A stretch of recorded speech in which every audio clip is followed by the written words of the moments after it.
విజయవాడ వరద బాధితుల కోసం డ్రోన్ల ద్వారా ఆహారం పంపిణీ. విజయవాడలో ఇరుకు ప్రాంతాల్లో ఉన్న వరద బాధితులకు డ్రోన్ల ద్వారా ఆహారం అందించేందుకు ప్రభుత్వం సిద్ధమైంది.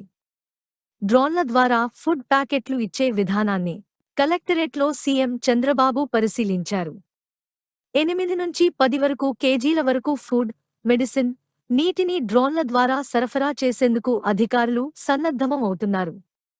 ఎంత వీలుంటే అన్ని ఫుడ్ డెలివరీ డ్రోన్లు సిద్ధం చేసుకోవాలని అధికారులను సీఎం ఆదేశించారు.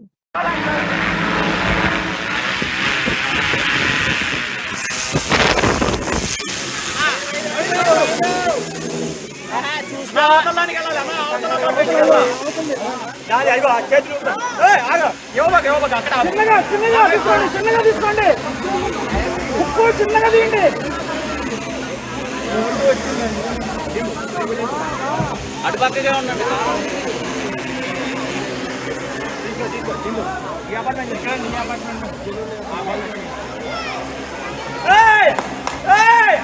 అది చూడరా ఆగి చూడరు ఆ గాలికి బాబు బాబా